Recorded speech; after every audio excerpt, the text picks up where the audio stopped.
to the Lord thy God. Why? Because we keep the law, thus said the Lord. I bestow my favor upon who? The children of Israel. See what the Bible says. We come together, our people. We come together, the Lord sheep of the house of Israel. Calm down and listen to one another. And more importantly, listen to this Bible. Right? Okay, watch this. But in this last day, the Most High is raising up the true prophets of God. All great. All great. We're going to find out what the way is. Remember, the Bible is also a vocabulary book. That's the question I'm asking. What nation is so great, like the so-called blacks, Hispanics, and Native Americans, that has God so nigh unto them? The laws of God is the light that we gotta let shine before men.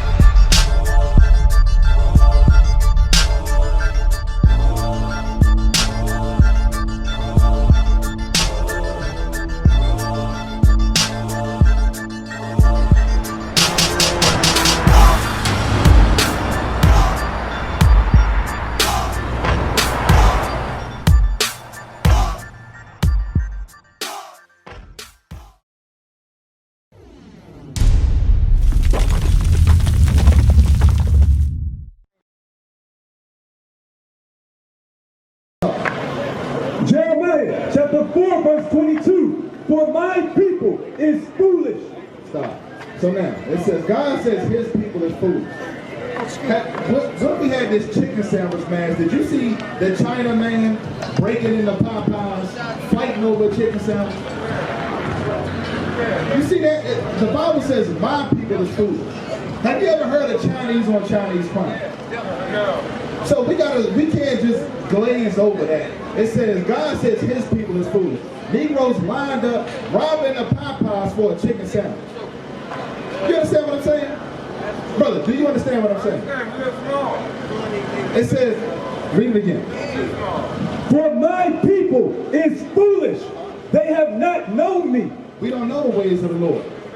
We don't know. Go to Ecclesiastes, I think it's 10 and 6. I think that's what I want. Don't go nowhere. Don't go nowhere. But this is the problem. We come out here, we telling our people who we are according to the scripture. The Bible says God's people is foolish.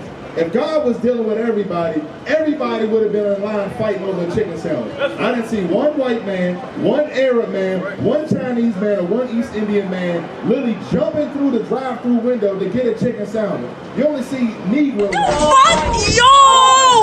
My nigga! Whoa!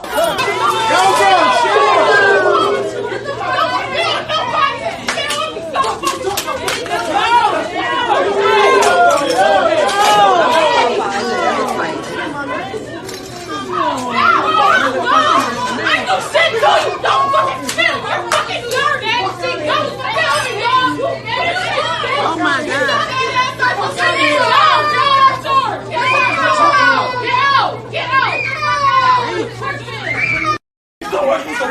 All this for a chicken sandwich, y'all. World style. It's about to go down at Popeyes. Telling you they want this chicken sandwich. It's real.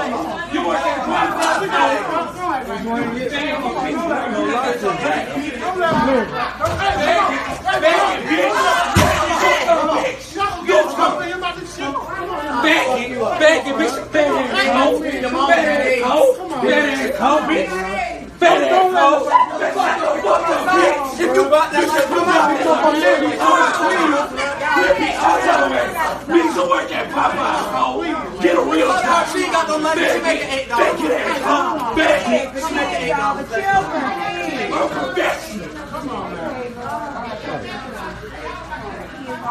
All this for the chicken sandwich is going down. World star. Read that. Ecclesiastes chapter 10 verse 6. Folly is set in great dignity. So the Bible says foolishness is highly esteemed amongst my people. We driving up here on Pennsylvania Avenue, seeing a little girl, 13 years old, dropping down twerking in front of some 5-year-olds. What is going on? A foolish people does those things.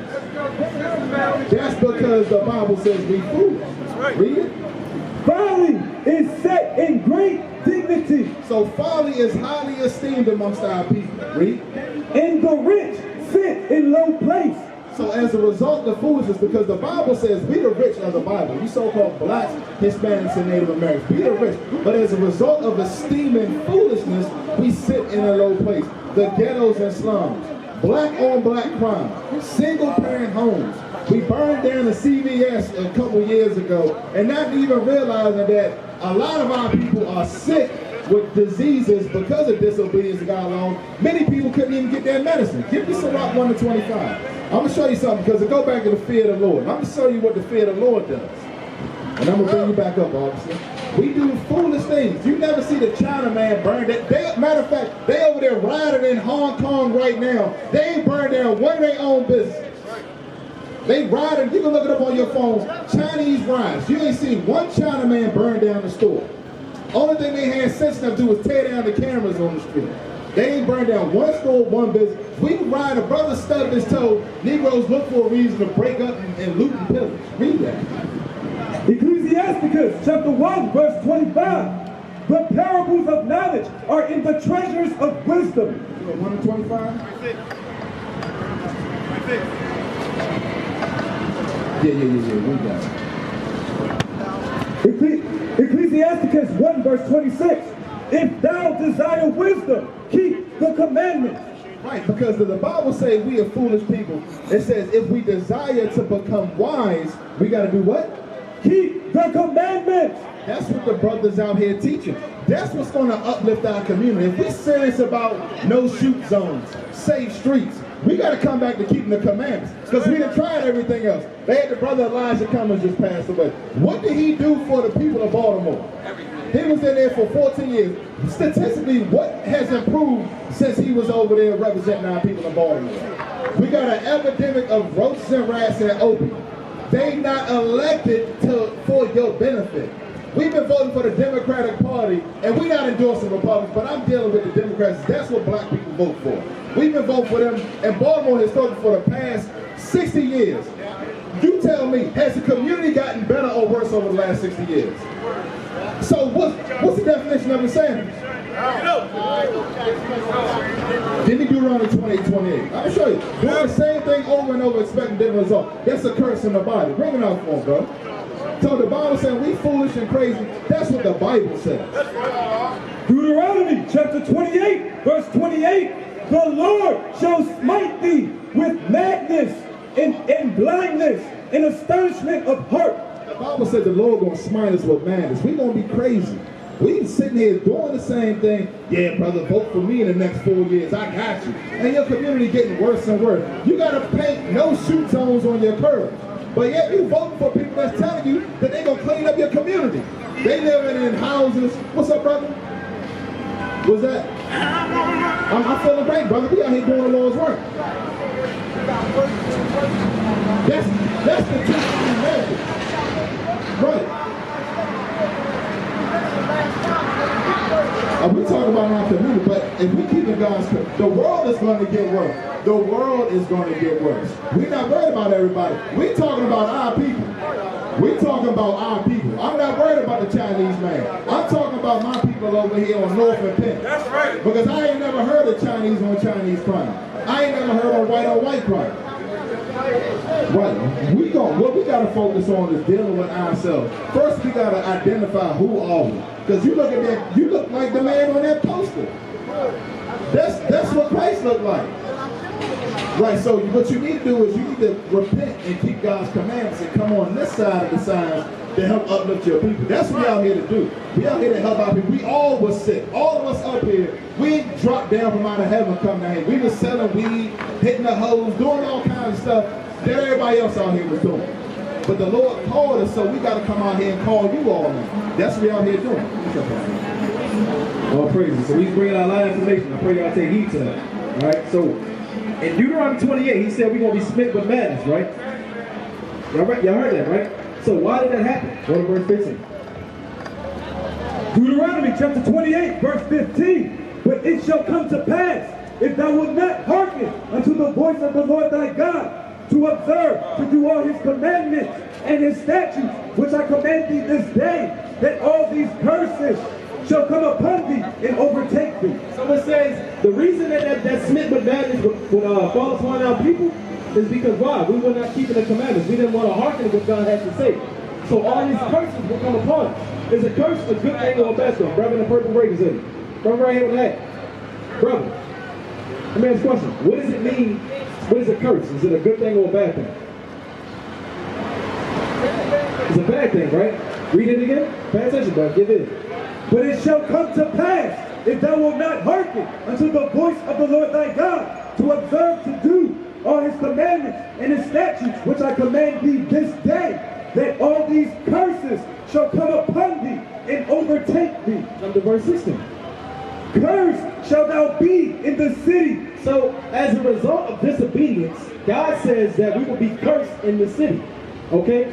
Look at the conditions of our city. You got gum stuck all in the cement, cigarette butts everywhere you look, trash blowing all over the place, rats going up and down the street, but the community gets no better. That's a problem. But the solution is to keep the commandments. But let's get a little bit more deep. Give me Baruch 4:32. So it says, cursed shalt thou be in the city. Okay? Understand. It's a lot more to that. Okay? The conditions that we live in as a people, wherever we go, no matter what ghetto, what city you in, guess who's in there? Black people. Okay? So what did God say about that? Baruch 4:32. Baruch chapter 4 verse 32. Miserable are the cities which thy children serve. So it says miserable. The conditions that we're in is miserable. And these are the conditions that we have to serve. Why? Because of the result of our rebellion. Not wanting to keep the commandments of God. Okay? Read it again. Miserable are the cities which thy children serve. Miserable is she that receiveth thy sons. Right. So go back to verse 17 in Deuteronomy. Verse 16. We're gonna finish it up. So we have very, very harsh conditions that we live in as a nation of people.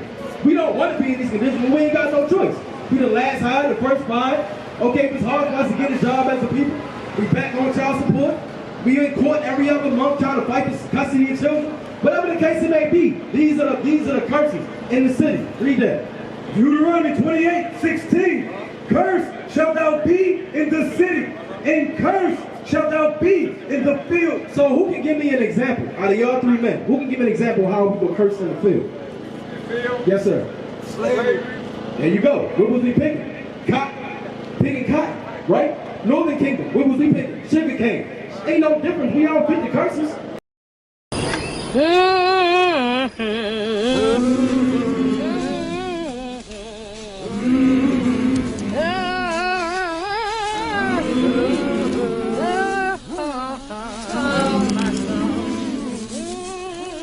Pick that cup. Move along now.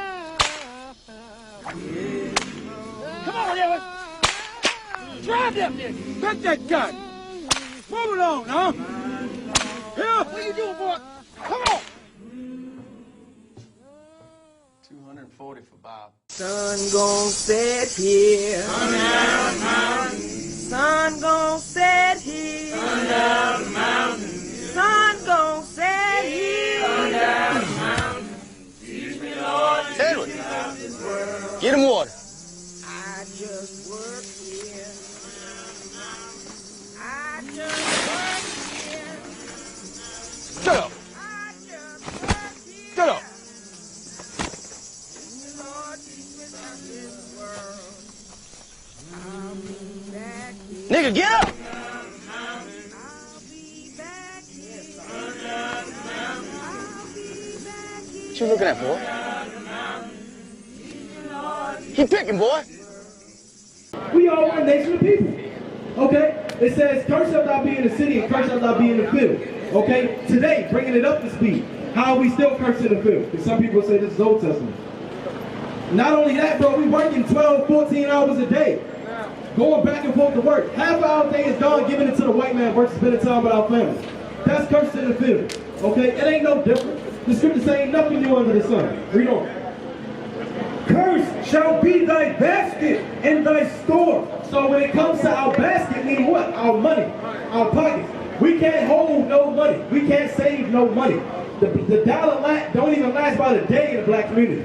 We can't keep a dollar generating for our own people for at least a day. 6 seconds before it's gone. There you go. How fast can you go to CVS as soon as that on the first of the month? Okay? 12 times before it is. Right. Read on. Cursed shall be thy basket and thy store. And when you look at us as a nation of people today, we don't have black-owned businesses. And if we do have it, guess what? It's not there much long. Because guess what? The Chinese man, like they always say, Marlboro always say, the Chinese man ice is better than our ice, so we go to the Chinese man instead of supporting our own people. We get food stamps and give it to the white man. So what we really getting out of it? Exactly. Jump in verse 32. So this whole chapter of Deuteronomy 28 outlines a specific people to show us who we are according to the Bible. And more importantly, what we must do to get out of these conditions that we're in. Okay? Read on. Deuteronomy chapter 28, verse 32. Thy sons and thy daughters shall be given unto another people. So who ever seen the movie Birth of a Nation? Birth of a Nation, 12 Years a Slave. Nobody ever seen those movies? Okay.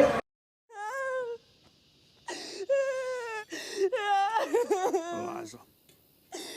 Stop! Stop, you're wailing. You let yourself be overcome by sorrow, you will drown in it. Have you stopped crying for your children?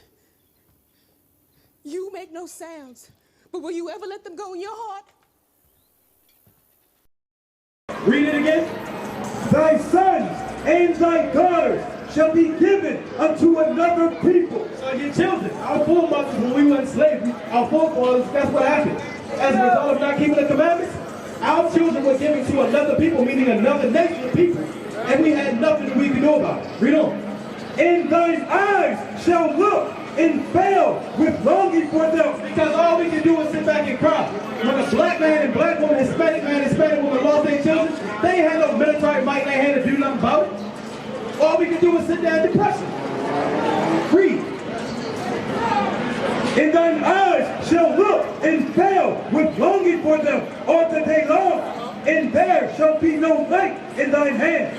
The fruit of thy land and all thy labors shall a nation which thou knowest not eat up. So here it is back to what I was saying earlier about working these laborious hours. All the labor that we put forth, guess what happens? Another nation profits off of that. Easy, easy. That's the problem. But guess what? All this happened, why? Because we're not keeping the commandments. Sis, I see you listening in all praises, but guess what? As a step of repentance, to help us as a nation of people, you got to come out those pants, sis. You got to put on the dress like the scriptures say. You got to be modest. You got to get out the blonde hair. Because guess what? Naturally, that's not God given to you. Did you know that? Let's read that. Leviticus 13 and 30. Let's read according to the Bible how God does and it ain't just you, sis. I'm not bashing you. But that's what you give ear to the word. So all praise. But as the masses, the black and Hispanic women, guess what? They love to do the blonde hair. But guess what God calls it? Let's read that. And the black man. You got the football players doing the blonde with the curl top on the top. Let's see what God say about that. Read. Leviticus chapter 13, verse 29. If a man or woman have a plague upon the head. Have a what? A plague upon the head. So the topic is a plague, which is an unclean disease. Read. Upon the head or beard.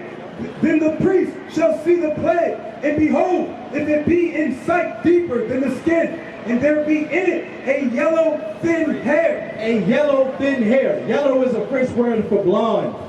Blonde, thin hair. What does the priest say about it? Then the priest shall pronounce him unclean. He shall be what? Pronounce him unclean. She shall be what? Pronounced unclean. So that's an unclean thing, sister. You gotta understand that. So repentance, guess what? Give honor to the woolly hair that God made and gave you. That's a beautiful thing. The woolly hair. Woolly hair, look at the brother. Woolly hair. Love yourself. Don't hate yourself. Read Proverbs 3:31. You gotta love yourself, sister. Brothers, I'm saying, but more so, sister, you gotta love yourself. These is all steps of repentance. Because when you don't do it, and you still say, I'm still going my blonde hair, this is what God's saying that you're doing. Read that. Proverbs chapter 3, verse 31. Envy thou not the oppressor. Who oppresses us today? Who's at the top of everybody? No, I'm saying what nation of people? The so-called Caucasians, the red man, so-called white people today, right? They naturally have blonde hair, right? Yay or nay? Y'all agree? I want to make sure y'all with me. Okay, read it again. Envy thou not the oppressor. So God says when it comes to the oppressor, don't envy them. Don't want to do the things that they do. One of the things is what? Blonding your hair. Brothers out here wearing dresses, things of that nature, okay? Read on. Envy thou not the oppressor, and choose none of his ways. Oh, some of his ways. Choose none of his ways. You see that, sister? So you cannot choose the ways of your oppressor. They naturally have a plague of uncleanness, which is their natural blonde hair. We don't have that. God gave us woolly, beautiful hair. That's right. And we're going to take honor in that thing, being God's chosen people. Right. Y'all got to understand the thing. You got to see greatness in yourself and stop looking at us as the basis of people. Niggas and spicks that can't never do nothing but just work and die. We got a purpose on this earth. And that's to get the king. Give me that Ecclesiastes 12:13. We got a purpose on this earth. It's a reason we're here. Any of y'all ever wonder why y'all be going about y'all day in life and y'all always say, man, what am I here for? What is my purpose on this earth? Y'all ever ask yourself that? Lord, what is it that you want me to do? How can I get right with you? How can I better myself? How can I get out of the situation I'm in? The Bible tells you how. Read that. Ecclesiastes chapter 12, verse 13. Let us hear the conclusion of the whole matter. Fear God. You what? Fear God. Fear God. That's the first thing, because why? And keep his commandments. For this is the whole duty of man. This is the whole reason, black man and black woman, you got breath in your body. It's to keep the commandments of God. That's the whole reason. Okay? Now back to what I was saying earlier, the fear. Sirach 19 and 18. That's what it is. The fear of God. Okay? This is why we must fear God. Not only more so for his judgments, because we don't want his judgments to come upon us. Because if we don't fear God, this is what is not going to happen. Read that. Ecclesiasticus chapter 19, verse 18. The fear of the Lord is the first step to be accepted of him. You see that? Fearing God is the first step you must take to be accepted of him. If you don't fear God, he don't accept you. It's just straight up. Point blank period. If you ain't fearing him, keeping his commandments, he's not accepting you. Okay? Read on. In wisdom obtaineth his love. And by wisdom, that's how you obtain the love of God. By keeping his commandments. Now, sis, give me 1 Timothy 2:9. Hey, sis, I never got your name. Sis, what's your name? Shelly? Cynthia, sis Cynthia. How you doing, sis Cynthia? So, in steps of repentance, that's what we come out here to teach our people repentance. Now, you understand the blonde hair now, right? Okay, now we're going to get a little bit more detail, like I said earlier, about how to dress according to the scriptures. God has a certain dress code that we all must align by. You ever see like Dwayne Wade wearing rompers? You ever seen that? Dwayne Wade wearing dresses? Or Kanye West wearing dresses? Pharrell wearing, well, yeah, I just seen that joint. Pharrell had a whole dress on. Right. They said this is the new thing. That's following. The new masculinity. What the hell is that? Come on, man. What does God say? Read that. The book of 1 Timothy, chapter 2, and verse 9. In like manner also, that women adorn themselves in modest apparel. So when it comes to the woman, Sis Cynthia, you with me? I want to make sure you hear me, sis. It says, in like manner also, that the women adorn themselves in what? In modest apparel. What is modest apparel, sis? Whatever. Dress, heels. There you go, a dress. It's a dress, not pants. Because the Bible describes what kind of apparel that is. Okay, read on. In like manner also, that women adorn themselves in modest apparel, with shamefacedness. Shamefacedness. So when it comes to the behavior, the character traits of a woman, you must be shamefaced, meaning what? You gotta be humble. Don't be a loud woman in the house, nigga, I'll do this and I do that. No. Be a shamefaced woman. Okay, read. In sobriety, not with broided hair, or gold, or pearls, or costly array, but which becometh women professing godliness. See, you gotta be that woman that starts to profess godliness. Don't let the outward appearance magnify the inward you, because inside of you is greatness. Okay? The kingdom of heaven is within you. Okay? It's not what's outside. Exactly. Give me that. Luke 17:20. Okay. But sis, do you understand that you got to come out of those pants? Add steps of repentance and put on a dress and put on a border of Christian. Hold on. Say again, sis. I do wear a dress. But I'm saying you got to wear it all the time, sis. You can't wear pants. That's what God says. Let's go to the law, Deuteronomy 22. And I'm going to show you, I'm going to show you why I'm stressing the importance of that. Because it's not just, oh, you got to put on a dress. It's more deeper to that, because if you don't, there's pending judgment for you if you don't repent.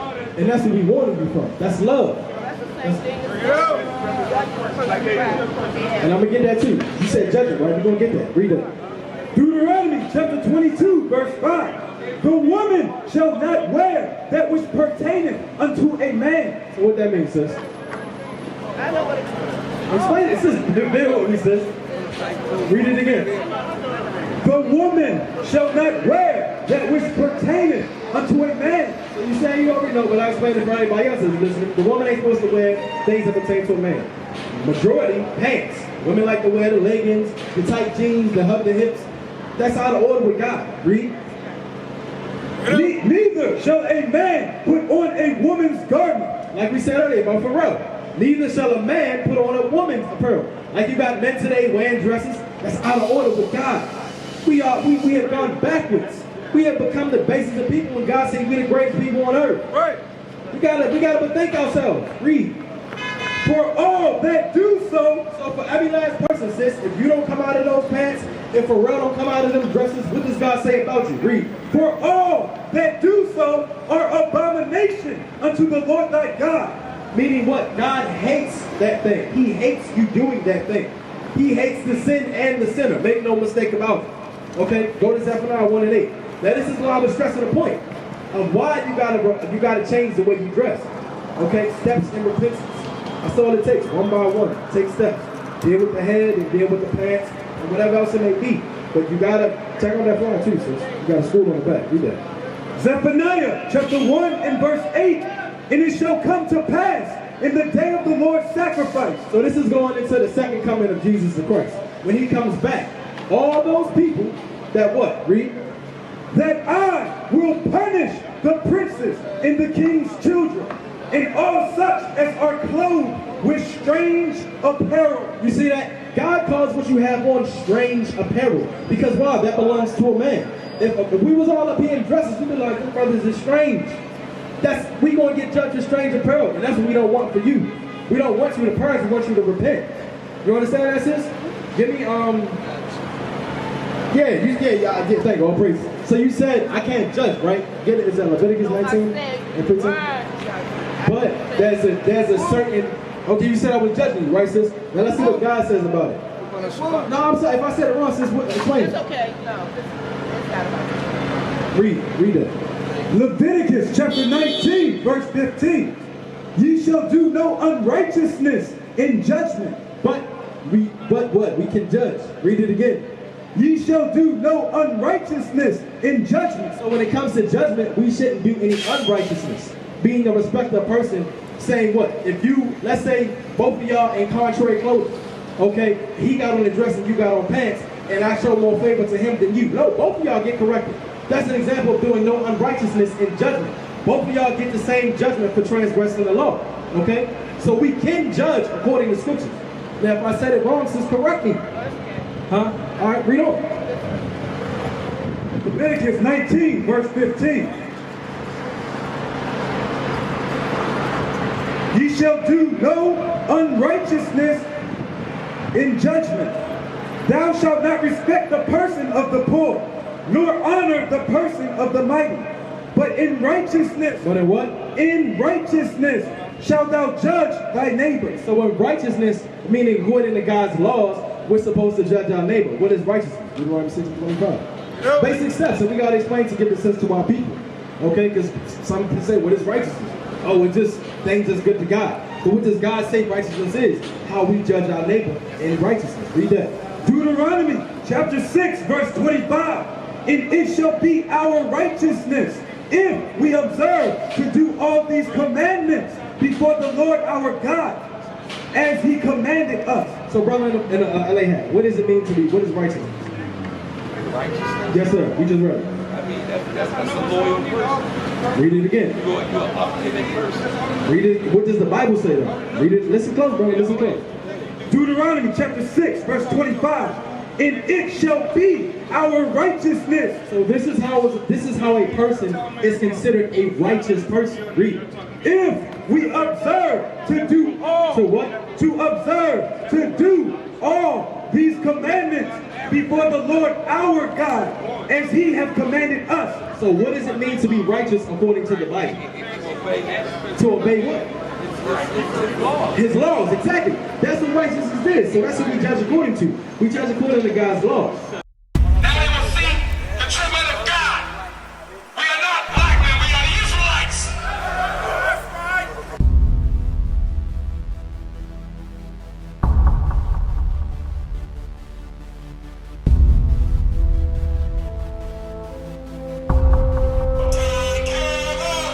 Take care of us. And our children too. And our children too. We have repented. We have repented. How about you? How about you? People want to know who's the king. Oh, nation of Israel, it's time to return to the Father. Oh, nation of Israel, it's time to return to the Father. Now why they trying to make it so hard to serve God? And why when I say that I'm a Jew it sound odd? For years I've been walking around saying that I'm a black man. I ain't saying that no more, it sounds wrong, man. This is Bishop Nathaniel of Israel United in Christ. Please subscribe to our YouTube channels. Stay up to date with our latest events, music, and classroom lessons.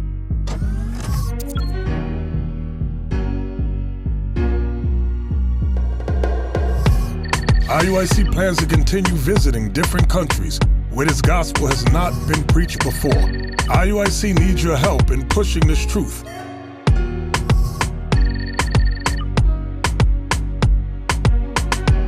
So join us. Subscribe to our Instagram, Facebook, Twitter, and podcast, and stay up to date with us.